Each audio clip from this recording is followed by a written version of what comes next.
Hello students, आज के इस चैप्टर 7 के लेक्चर नंबर 7 में हम प्रॉब्लम 7.7 से आगे कंटिन्यू करते हैं। C question, the value of Kc for the reaction 2A form B plus C is 2 into 10 power minus 3. Kc is 2 into 10 power minus 3 at a given time, that is not at equilibrium but at a given time.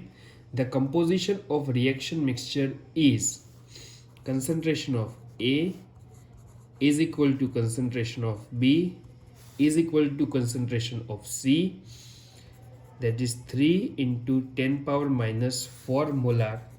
Most important thing is at a given time, that means ये equilibrium पर नहीं है, कोई particular time पर है। Concentration Kc हमें दे दिया है 2 into 10 power minus 3। In which direction the reaction will proceed, reaction कौन सी डायरेक्शन में, यानी कि फॉरवर्ड में मूव करेगा या बैकवर्ड में, ये आपको फाइंड करना है। लास्ट टाइम जो हमने सबसे लास्ट थियरी देखी थी, रिएक्शन की डायरेक्शन चेक करना, तो उसके लिए हमें रिएक्शन कोशेंट QC को इंट्रोड्यूस किया था। QC को Kc के साथ कंपेयर करके हम ये फाइंड कर सकते हैं कि रिएक्शन फॉरवर्ड में मूव करेगा या बैकवर्ड में मूव करेगा। फर्स्ट QC रिप्रेजेंट कर देते हैं concentration of B into concentration of C into concentration of A power 2। तीनों के कंसंट्रेशन किसी पर्टिकुलर टाइम पर है 3 इंटू 10 पावर माइनस 4।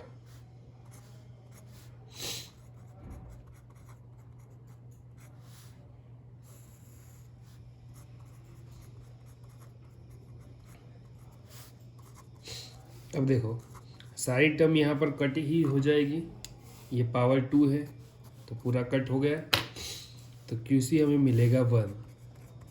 Kc की वैल्यू क्वेश्चन में गिवन है 2 इंटू 10 पावर माइनस 3। इसका मीनिंग ये हुआ कि QC बड़ा हुआ, क्योंकि 10 पावर माइनस 3 यानी 0.002 होगा, तो QC उसकी कंपेयर में 1 है, तो QC is higher, and as QC is higher than Kc, that means the reaction will proceed in backward direction or reverse direction. So the reaction will proceed in the reverse direction.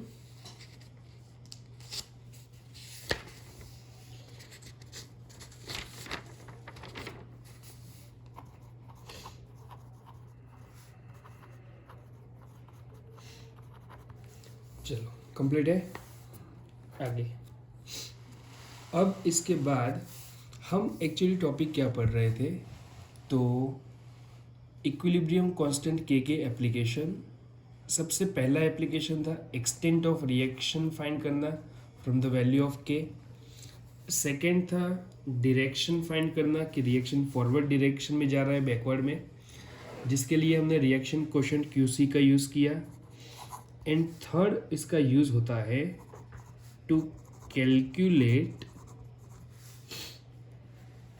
Equilibrium concentration, to calculate concentration of reactant and product at equilibrium. ठीक है, ये है इसकी third application. Third application को practically समझने के लिए हम इसके न्यूमेरिकल सॉल्व करेंगे। टेक्स्ट बुक में देखोगे तो 7.6.3 ये जो टॉपिक है, इसमें आपको एक प्रोसीजर दी है 5 स्टेप की, लेकिन वो प्रोसीजर करने की कोई रिक्वायरमेंट नहीं है, वो कभी थियरी में वैसे पूछा नहीं जाता है, और डायरेक्ट मैं न्यूमेरिकल सॉल्व कराऊंगा तो प्रोसीजर आपको याद ही रह जाएगी। सो हम सीधे मूव करते हैं उसके न्यूमेरिकल पे।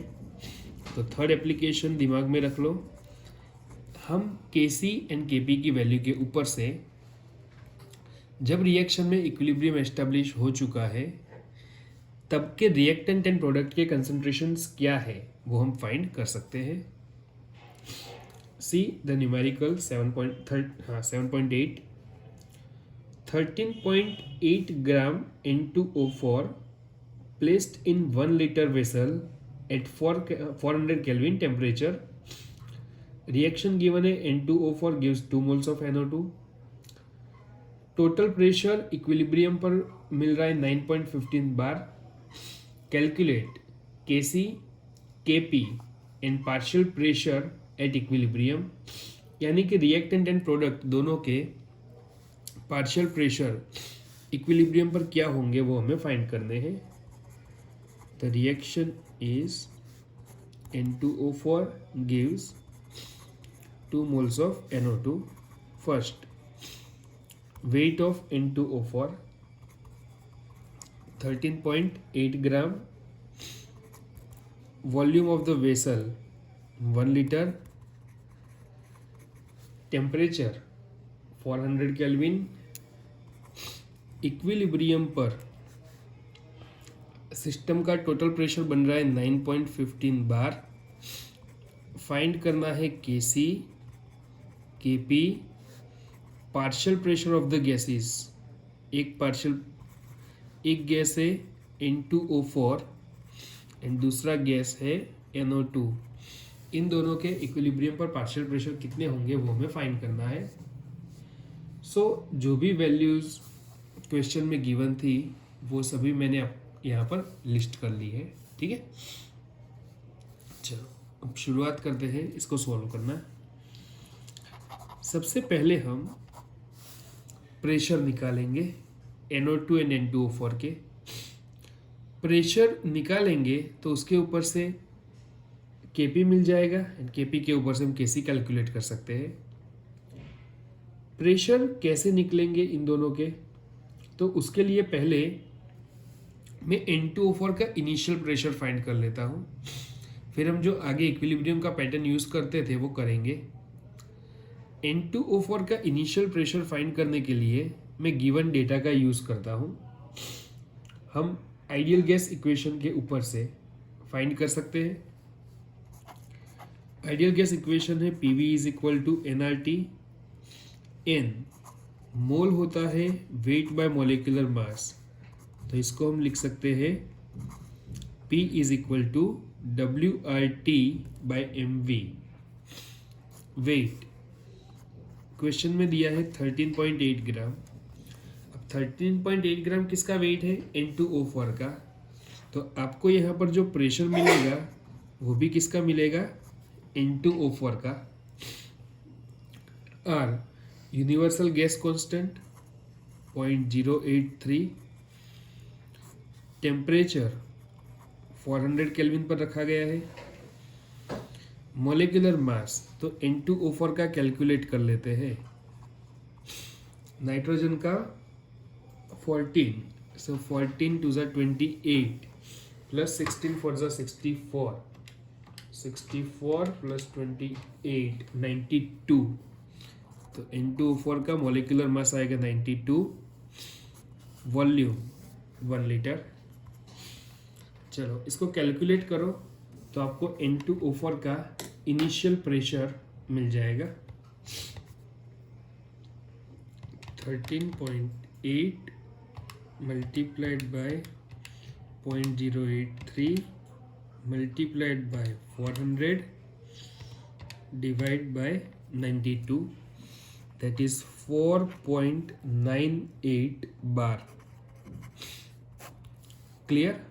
अब देखो इसका इनिशियल प्रेशर हमें 4.98 बार मिल चुका है, that is initial pressure. From this calculation ideal gas equation का किया। अब इसके ऊपर से हम NO2 जो है उसका इनिशियल प्रेशर लिखेंगे। वो तो हमारा 0 ही होता है, क्योंकि इनिशियल जब आपने रिएक्टेंट लेते हो तो प्रोडक्ट कुछ नहीं बना होता है। नाउ इक्विलिब्रियम पर क्या होगा, तो ये जो NO2 है उसके प्रेशर को मैं x बार जितना सपोज कर लेता हूँ, तो रिएक्टेंट में कितना डिक्रीमेंट आएगा? 4.98 माइनस x जितना, बिकॉज इनिशियली N2O4 कंटेनर में कितना भरा था वो हमने निकाल दिया 4.98 बार। तो जितना ये बनेगा उतना वो डिक्रीज होता जाएगा। इसके आगे मोल 2 है, यहाँ पर 1 है, तो इसको कैसे यूज़ करना है ये भी आगे सिखाया हुआ है आपको कि जब 2x जितनी प्रोडक्ट बनेगी तब 4.98 माइनस 1x जितना डिक्रीमेंट आएगा। सो इस रिप्रेजेंटेशन को फिर से मैं यहाँ पर यूज़ कर लेता हूँ। N2O4 gives 2 moles of NO2. Initial pressure at equilibrium. Initial pressure of N2O4 gas is 4.98 bar, जबकि NO2 का प्रेशर है 0 बार। हम सपोज कर लेते हैं कि X जितना प्रोडक्ट फॉर्मेशन होगा यहाँ पर, तो डिक्रीमेंट आएगा N2O4 के प्रेशर में 4.98 माइनस x जितना। यहाँ पर 1 मोल है, यहाँ पर 2 मोल है, यानी कि यहाँ पर जितना डिक्रीमेंट आएगा उससे डबल प्रोडक्ट फॉर्मेशन होगा। इस इक्वेशन के इक्विलिब्रियम कांस्टेंट को रिप्रेजेंट कर देते हैं जिसको हम Kp कहेंगे। लेकिन Kp के लिए आपको इन दोनों की वैल्यू चाहिए, ठीक है। तो वैल्यू गिवन नहीं है, तो पहले मैं क्या करता हूँ, NO2 का एंड N2O4 का प्रेशर फाइंड करने के लिए ये P टोटल का यूज़ करता हूँ। डाल्टन्स लॉ में हमें क्या सीखा था कि सिस्टम का टोटल प्रेशर उसके अंदर प्रेजेंट गैस के पार्शियल प्रेशर के एडिशन के जितना होता है। अब हमारा जी जो कंटेनर है इसमें तो 2 ही गैस है, N2O4 एंड NO2। तो इस सिस्टम का टोटल प्रेशर कितना होगा, तो इन दोनों के इंडिविजुअल प्रेशर के एडिशन का जितना, जो मैंने यहाँ पर मेंशन कर दिया। टोटल प्रेशर आपको दिया है 9.15, N2O4 का है 4.98 माइनस x एंड NO2 का है 2x। चलो फटाफट x कैलकुलेट करो, क्या आंसर आता है बताओ। माइनस x प्लस 2x, तो ये हो जाएगा x। So 9.15 is equal to 4.98 plus x। So x is equal to 9.15 में से 4.98 को हम सब्ट्रैक्ट कर देंगे।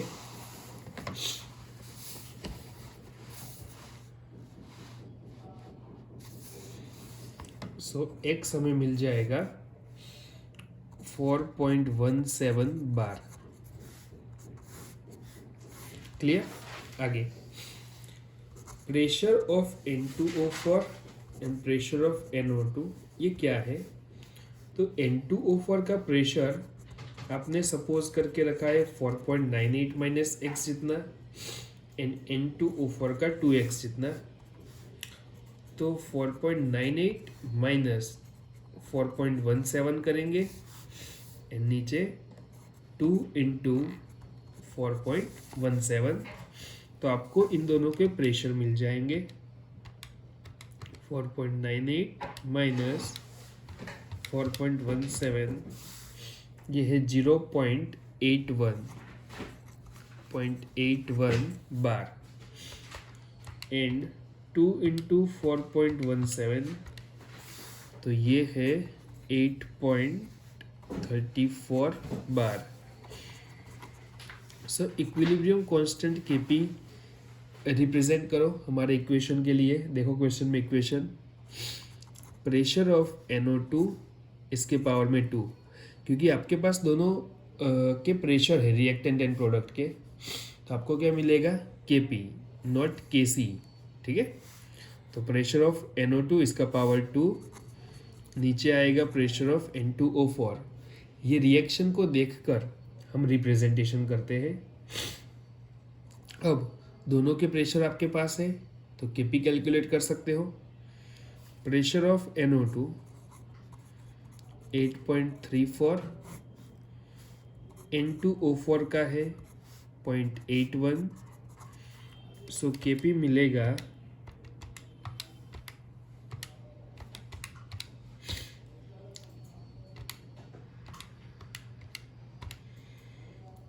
85.87। कैलकुलेट करोगे तो केपी आएगा 85.87। कैलकुलेशन करने नेसेसरी है क्योंकि टेक्स्ट बुक के अंदर काफ़ी मिस्टेक्स होती है, ठीक है। तो वो चेक करने के लिए सारे कैलकुलेशन करो। नाउ देखो क्या क्या क्वेश्चन में पूछा था। तो दोनों ही गैस के पार्शियल प्रेशर इक्विलिब्रियम के वो मिल गए। केपी एंड केसी पूछा था तो केपी मिल गया। अब केसी फाइंड करने के लिए केपी एंड केसी के बीच का रिलेशन यूज़ कर लेते हैं। Kp is equal to Kc into R T power delta n. हमें केपी मिला है 85.87 into is equal to Kc find करना है आर 0.083। टेम्परेचर देखो कितने टेम्परेचर पे रिएक्शन करवा रहे हैं, 400 kelvin. Power delta n 2-1। Delta n यहाँ पर क्या होगा, प्रोडक्ट के 2 मोल है, रिएक्टेंट के 1 मोल है, that means 2-1 there is 1। So Kc is equal to, ये दोनों टर्म मल्टीप्लाई करो, सामने डिवीजन में जाएगी, चेक करो क्या आंसर आता है।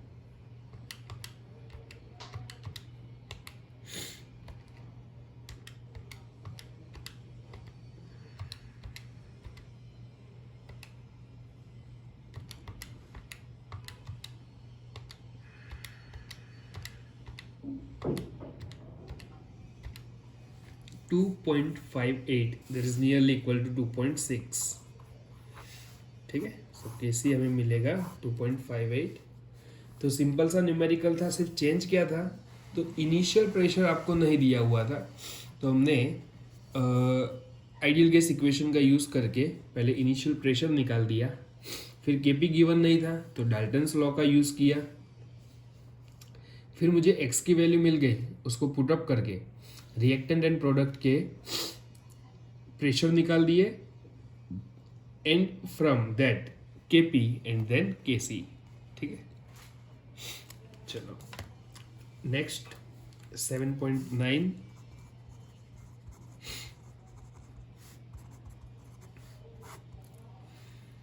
Three mole of PCl5 kept in 1 liter closed reaction vessel was allowed to attain equilibrium at 380 Kelvin. Calculate composition of the mixture at equilibrium. Kc is 1.8। हम एक कंटेनर में PCl5 को 3 मोल जितना ले लेते हैं। अब कंसंट्रेशन का फॉर्मूला क्या है, तो मोल पर लीटर, और वॉल्यूम देखो हमें क्वेश्चन में कितना दिया है, 1 लीटर, वॉल्यूम इज 1 लीटर। तो 3/1 करेंगे यानी कि मोल पर लीटर, तो कंसंट्रेशन भी PCl5 का कितना रहेगा, 3 ही। So concentration of PCl5 is also 3 molar. ऐसा समझ में, मोल एंड वॉल्यूम अलग अलग दिया था तो मैंने मोल पर लीटर कर दिया, यानी कि वही मोलारिटी होता है। सो 3/1, the concentration of PCl5 is 3 molar। Temperature रखा है 380 केल्विन। कंपोजिशन ऑफ मिक्सचर यानी कि जितने भी रिएक्टेंट एंड प्रोडक्ट फॉर्म हो उसके कंसंट्रेशन फाइंड करने हैं इक्विलिब्रियम पर, and for that Kc is 1.8।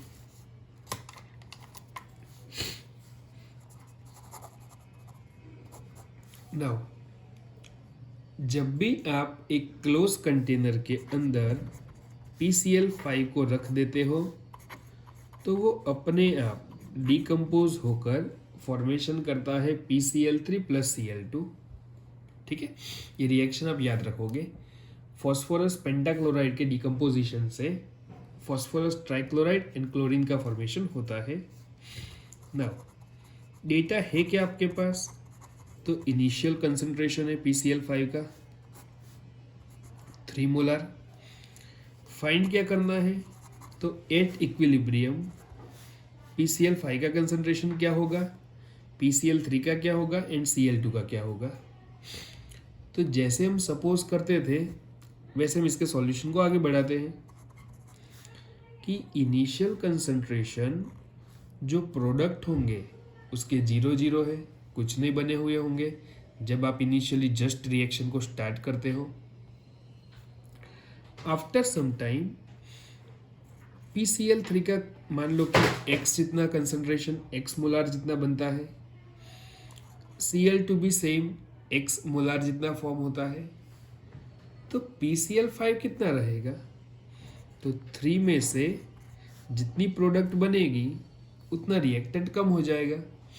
That means 3 minus x जितना कंसंट्रेशन रहेगा रिएक्टेंट का इक्विलिब्रियम पर। क्लियर? अब हम इस रिएक्शन के इक्विलिब्रियम कांस्टेंट Kc को रिप्रेजेंट करेंगे।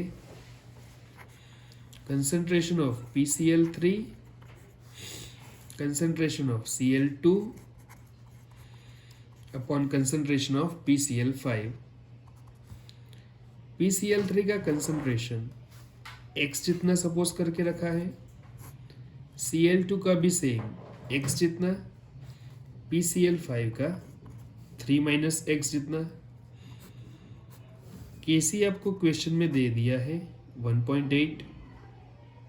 इसको सॉल्व करेंगे, एक क्वाड्रेटिक इक्वेशन बनेगा जिससे x की वैल्यू मिलेगी। x की वैल्यू को यहाँ पर पुट अप कर देंगे तो हमें तीनों के कंसंट्रेशन मिल जाएंगे। सिंपल। चलो जो मैंने बोला उसको भी फॉलो करना स्टार्ट कर दो। क्वाड्रेटिक इक्वेशन बनाने के लिए यहाँ पर इसको मल्टीप्लाई कर देते हैं। 1.8 into 3 minus x is equal to x into x, तो ये हो गया x स्क्वायर। 1.8 इंटू 3 तो ये है 5.4 minus 1.8 into x is equal to x square. So x square ये माइनस ऑपोजिट साइड जाएगा तो plus 1.8x minus 5.4 is equal to 0। Clear? A की वैल्यू है 1, b is 1.8 and c is minus 5.4।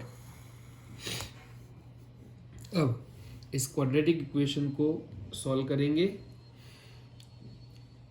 Alpha is equal to या फिर x is equal to represent कर दो minus b plus और minus under root minus b square minus 4ac by 2a।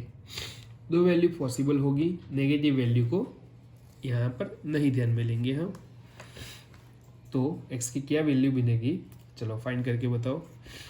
x is equal to b है 1.8 plus और minus 1.8 square minus 4, a है 1 and c है minus 5.4 divide by 2a, that means 2 into 1। चलो solve करो, क्या answer आता है। 1.8 into 1.8 that is 3.24, 5.4 into 4 21.6 minus minus plus हो जाएगा 21.6 माइनस 3.24, इसका स्क्वायर रूट निकालेंगे that is 4.98। So your step is minus 1.8 plus और माइनस इसका आप करोगे तो आंसर आएगा 4.98 डिवाइड बाय 2। इसको कैलकुलेट करो फर्दर तो x की वैल्यू क्या मिलती है, नेगेटिव वाली कंसिडरेशन में नहीं लेनी है। सो 4.98 minus 1.8 divide by 2 that is 1.59। अगर मैं इसकी नेगेटिव वैल्यू लूँगा तो मुझे आंसर नेगेटिव में मिलेगा, नेगेटिव में कंसंट्रेशन होता नहीं है। ठीक है, तो हमें यहाँ पर सिर्फ पॉजिटिव वैल्यू को लेंगे. So x is 1.59. Now put up x here, तो आपको तीनों के कंसंट्रेशन मिल जाएंगे. तो step 1, PCl3 is equal to concentration of Cl2. इन दोनों का सेम है x जितना, यानी कि कितना 1.59 मोलार जितना कंसंट्रेशन रहेगा इक्विलिब्रियम पर PCl3 एंड Cl2 का, जबकि उसके सामने PCl5 का कितना होगा, तो 3 माइनस x जितना, यानी कि 3 minus 1.59, that means 1.41 molar. Clear है दोनों आंसर. ये है PCl3 एंड Cl2 के कंसंट्रेशन एंड ये है PCl5 का कंसंट्रेशन. तक सिंपल न्यूमेरिकल था, Kc दिया हुआ था, कंसंट्रेशन हमने सपोज कर लिए, पहले सॉल्व करके x फाइंड कर दिया, x को यहाँ पर पुट अप कर दिया. तो उसकी जो थर्ड एप्लीकेशन थी कि हम इक्विलिब्रियम कांस्टेंट के ऊपर से रिएक्टेंट एंड प्रोडक्ट के इक्विलिब्रियम पर कंसंट्रेशन कितने होंगे वो फाइंड कर सकते हैं. और वो कैसे कर सकते हैं वो समझने के लिए न्यूमेरिकल सॉल्व किए. Now move on next theory. यहाँ पर अब हम इक्विलिब्रियम कांस्टेंट के को थर्मोडायनेमिक्स के साथ इंटररिलेट करेंगे. ये फॉर्मूला ऑलरेडी हम थर्मोडायनेमिक्स में देख चुके हैं. हम एक थर्मोडायनेमिक टर्म गिब्स एनर्जी को इक्विलिब्रियम कांस्टेंट के साथ रिलेट करते हैं. So the topic is relationship between equilibrium constant K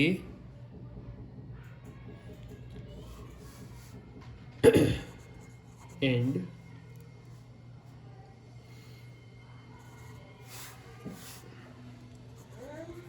reaction quotient Q and Gibbs energy G. ठीक है, इन तीनों टर्म के बीच का रिलेशन हम देखेंगे एंड उससे हम क्या कर सकते हैं वो फाइंड करेंगे. तो सबसे पहले शुरुआत करें कि डेल्टा G गिब्स एनर्जी से. तो ये हमारे किस काम में आती है, तो डेल्टा G के ऊपर से हम रिएक्शन की स्पॉन्टेनिटी के बारे में चेक कर सकते हैं. यहाँ पर डेल्टा G या फिर K कोई भी हमें रेट के बारे में इंफॉर्मेशन नहीं देता है. ठीक है, स्पीड क्या होगी इसके बारे में कोई इंफॉर्मेशन नहीं है. लेकिन हाँ, change in Gibbs energy delta G की वैल्यू मिल जाए तो आप रिएक्शन की स्पॉन्टेनिटी चेक कर सकते हो. क्या 3 रिजल्ट थे. तो पहला रिजल्ट, डेल्टा G अगर नेगेटिव होता है तो वो हमारे कौन से रिएक्शन होते हैं, स्पॉन्टेनियस प्रोसेस, स्पॉन्टेनियस रिएक्शन, या फिर हम ये कह सकते हैं कि वो रिएक्शन हमारा फॉरवर्ड डायरेक्शन में प्रोसीड करेगा.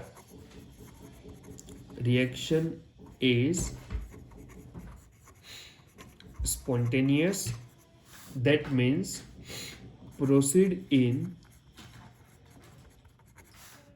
forward direction if delta G is negative. Second result या फिर सेकेंड ऑब्जर्वेशन हमारा क्या था कि अगर डेल्टा G की वैल्यू मान लो पॉजिटिव में आती है, गिब्स एनर्जी इज पॉजिटिव, तो उसके क्या ऑब्जर्वेशन निकलते थे. तो उस केस में हमारा रिएक्शन जो है वो नॉन स्पॉन्टेनियस रहेगा. Reaction must be non spontaneous and proceed in reverse direction और backward direction. Clear. Third possibility थी कि गिब्स एनर्जी की वैल्यू जीरो रहती हो। याद करो कैसे रिएक्शन के लिए डेल्टा जी हमारा जीरो रहता था। तो जब भी कोई केमिकल रिएक्शन इक्विलिब्रियम पर पहुंच जाए, नो नेट रिएक्शन, तब डेल्टा जी जो है उसकी वैल्यू जीरो रहती है। तो इसका मीनिंग होता है reaction is reached at equilibrium. So इस केस में नो नेट रिएक्शन, फॉरवर्ड या बैकवर्ड किसी भी डायरेक्शन में कोई भी रिएक्शन यहाँ पर पॉसिबल नहीं होता था। अब क्वेश्चन ये है कि हम फाइंड कैसे कर सकते हैं डेल्टा जी को फ्रॉम दिस टू टर्म। तो उसके लिए इन तीनों टर्म को इंटर रिलेट करने वाला एक मैथमेटिकल एक्सप्रेशन है। Delta G is equal to delta G zero plus R T l n Q. यहाँ पर डेल्टा जी जो है वो गिब्स एनर्जी है। डेल्टा जी के ऊपर ये जो जीरो का साइन किया है, जो हम एक्चुअली थर्मोडाइनेमिक्स में ऐसे करते थे जीरो करके डैश, तो ये किस चीज़ को रिप्रेजेंट करता है? स्टैंडर्ड गिब्स एनर्जी को। R is universal gas constant, T is temperature in kelvin and Q is reaction quotient. Now at equilibrium, ये फॉर्मूला आपको डायरेक्ट याद रखना है, ठीक है। नाउ जब रिएक्शन इक्विलिब्रियम पर पहुंच चुकी होगी तो इसमें से कौन कौन सी टर्म में इंटरचेंज आएगा? तो first delta G, change in Gibbs energy zero हो जाएगा, ठीक है। स्टैंडर्ड नहीं, जो नॉन स्टैंडर्ड कंडीशन का उस रिएक्शन पर, उस कंडीशन पर Gibbs energy zero. And reaction quotient QC, इसको हम कैसे रिप्रेजेंट कर सकते हैं? KC से, या फिर Q की प्लेस पर जब एग्जैक्ट इक्विलिब्रियम एस्टेब्लिश हो गया है तब reaction quotient and equilibrium constant, इन दोनों की वैल्यू क्या हो जाती है? इक्वल। तो हम इस इक्वेशन को इक्विलिब्रियम कंडीशन पर लिखते हैं, तो कैसे लिखा जाएगा? So there is zero is equal to delta G zero plus I T l n K C. इसको मैं अपोजिट साइड ले लेता हूँ, तो ये हो गया minus I T l n K C. Now L N जो है वो होता है 2.303 इंटू लॉग। प्रीवियस आपको जब ये डेरिवेशन हमने थर्मोडाइनेमिक्स में किया था तब बताया था। नेचुरल लॉग ये कैसे हम फाइंड कर सकते हैं? तो 2.303 इंटू लॉग से, ठीक है। So minus 2.303 R T log K C, this is a value of standard change in Gibbs energy. तो एक इस वाले इक्वेशन के ऊपर से आप इक्विलिब्रियम कांस्टेंट KC से गिब्स एनर्जी फाइंड कर सकते हो एंड रिएक्शन की स्पॉन्टेनिटी के बारे में प्रेडिक्ट कर सकते हो। सेकेंड, गिब्स एनर्जी अगर आपको क्वेश्चन में दे दी गई है तो उसके ऊपर से इक्विलिब्रियम कांस्टेंट K क्या होगा वो हम फाइंड कर सकते हैं। हमारी रिएक्शन कांस्टेंट टेम्परेचर पे होती है, टेम्परेचर क्वेश्चन में गिवन होगा। R ये हमारा यूनिवर्सल गैस कांस्टेंट है, ठीक है। एनर्जी के केस में हम जनरली जूल या फिर कैलोरी की वैल्यू यूज़ करेंगे, तो वो एक ध्यान रखना है। जूल में वैल्यू होती है 8.314 एंड कैलोरी में 1.987। So kindly note down this two values for R. जो स्पेसिफिकली एनर्जी की टर्म यूज़ की गई हो तब हमें इसका यूज़ करना है। अब इस इक्वेशन को और एक डिफरेंट तरीके से मैं रिप्रेजेंट करता हूँ। ln k is equal to हम क्या लिख सकते हैं? तो ये RT जो है वो नीचे आ जाएगा। सो ln k की वैल्यू बनी minus delta G upon RT। Now इस इक्वेशन में हम दोनों साइड एंटी लॉग ले लेते हैं।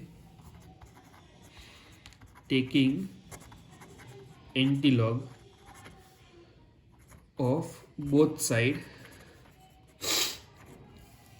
ln k का एंटीलॉग लेंगे हम तो ये टर्म हो जाएगी k, एंड इसका एंटीलॉग लेंगे तो exponent of minus delta g0 by RT। Formula है ये एंटीलॉग के, ठीक है।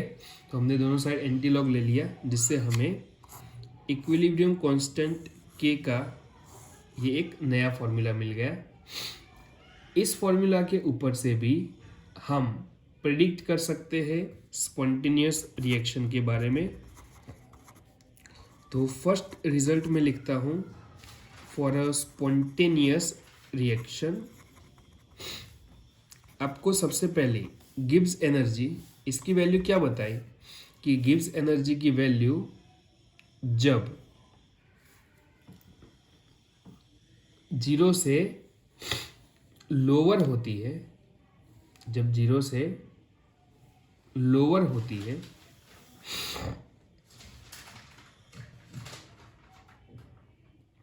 यानी कि नेगेटिव में, 0 से लोअर यानी कि ये टर्म हमारी क्या है, इन नेगेटिव, तो वो रिएक्शन हमारी स्पॉन्टेनियस होती है। अब डेल्टा G0 नेगेटिव होना, डेल्टा G0 नेगेटिव होना, इसका मीनिंग क्या हुआ कि ये एक्सपोनेंट का जो पार्ट है वो हमारा क्या हो जाएगा, पॉजिटिव।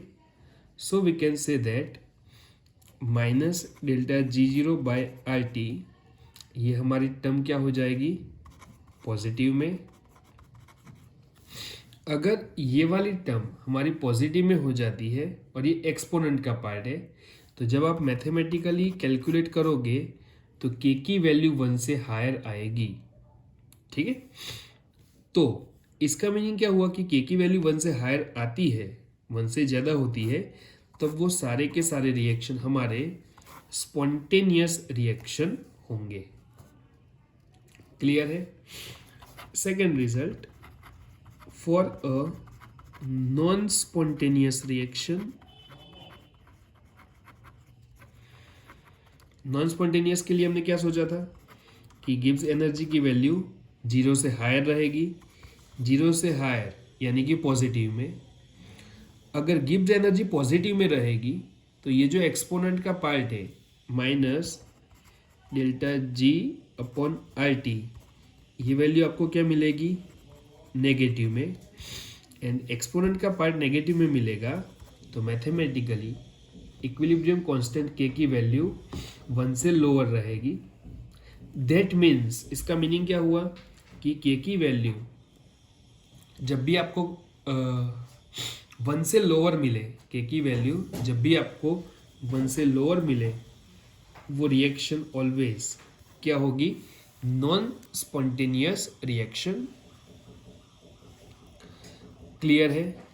तो इस पेज में हमने रिलेशन निकाला, मतलब एक पहले से यूज्ड बनाया हुआ एक फॉर्मूला था, जिसको हमने थर्मोडायनेमिक टर्म के साथ इंटर रिलेट करके रिएक्शन की स्पॉन्टेनिटी कैसे चेक कर सकते हैं by the use of equilibrium constant, ये हमने फाइंड किया।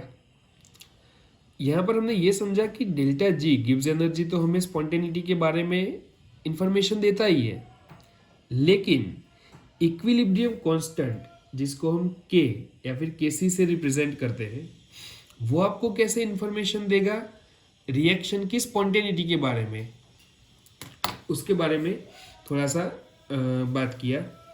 तो स्पॉन्टेनियस रिएक्शन कब होगी, जब हमें इक्विलिब्रियम कांस्टेंट K की वैल्यू 1 से हायर मिलती है, एंड रिएक्शन नॉन स्पॉन्टेनियस कब होगी, तो जब हमें k की वैल्यू 1 से कम मिलती है।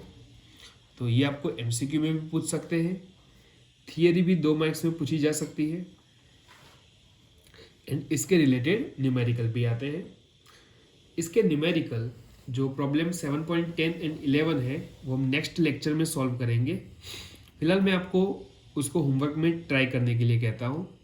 क्वेश्चन नंबर 10 एंड 11 ये दोनों आप होमवर्क में ट्राई करना, नेक्स्ट लेक्चर में कराऊंगा मैं, ठीक है। चलो, इसके बाद मुझे एक लेक्चर लगेगा केमिकल इक्विलिब्रियम को कंप्लीट करने में। मतलब नेक्स्ट लेक्चर में कंप्लीट हो जाएगा फैक्टर्स अफेक्टिंग इक्विलिब्रियम, एक थियोरेटिकल टॉपिक बाकी है। उसके बाद chemical equilibrium complete next lecture में। फिर इस चैप्टर का सेकेंड पार्ट आयोनिक इक्विलिब्रियम जो है वो चालू होगा। ठीक है, चलो आज यहाँ तक रखते हैं, बाय।